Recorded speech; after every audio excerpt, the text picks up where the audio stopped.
Indifference is a pretty important concept in chess. Here, in this position, for example, black will win if you find the right indifference move. Can you find that move? You can see we have a nice battery here, but white is defending it. So how do we disconnect the queen and the bishop? Is it enough to deflect the queen? No, because then queen goes back and we're not winning. Is bishop here enough? It's still not enough. So this just goes back. So where is the win? Is bishop g4 enough? No, because f3 will just block it.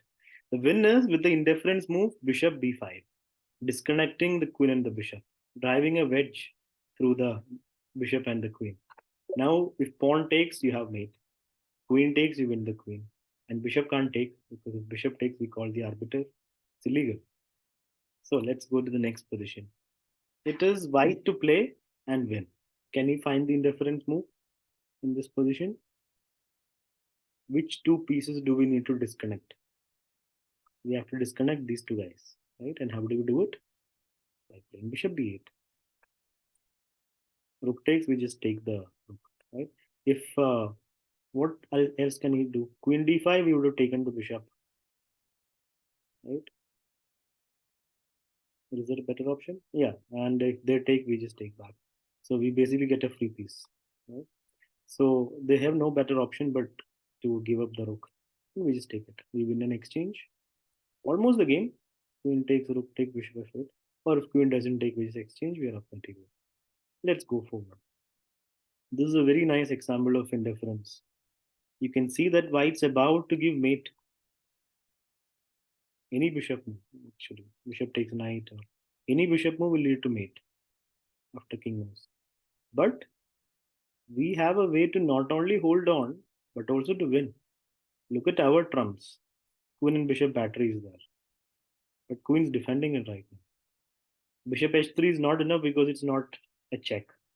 So they'll just play bishop g6 and then mate. So how do we hold on? First, we have to attack the queen. That's the only way to not allow bishop g6 or any bishop move. So that is with the help of the knight. You might think bishop g4 is also possible, but after queen h4, we don't have a continuation. Unlike with the knight we have a continuation. After knight f4, queen moves, staying connected to the bishop, again threatening bishop g6.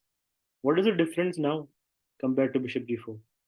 We have an indifference move here to make this possible. What is that move? Knight h3, disconnecting the queen from the h2 square. Knight h3 check. Queen take, we just take it. If pawn had taken, we would have given mate. Now we just take the queen and we win. What to do here? Which two pieces are we going to disconnect? Of course, the queen and the knight, right? There's a long line and we can just drive something between them. What do we drive between? Definitely not the bishop, because queen will take it. Pawn d6, threatening queen takes knight, but black plays knight e6, attacking our queen. Now what do? We just play pawn takes pawn. If knight takes, we win the piece. If knight takes queen also, we win the piece because we're going to promote by taking back. So we're winning. Okay, what do we do here? White to play and win. Where is our indifference? This is actually from one of Tal's game, Mikhail Tal's game. And guess who the white player was? Mikhail Botvinnik. Here, Botvinnik is threatening mate. And how do you actually deal with this? Stopping it is not really possible because bishop is supporting that square. And you don't have any checks. So what did Tal have in mind before going to this position?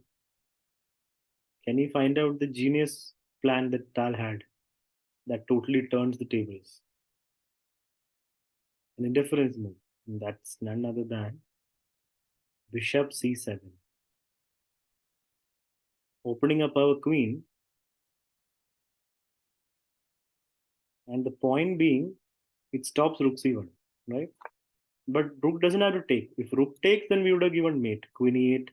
And when king moves, queen f8 was mate. So Botvinnik played bishop f8. Now how do we win? Now he's threatening rook takes bishop. So Tal played a very cute little move here, allowing rook take bishop. He just played queen b5. The point being, after rook takes, he had queen d5 check, and then the fork, picking up the rook, and he went on to win the game. So just with that tactical resource of bishop c7, Tal stopped the mate and just turned things completely in his favor.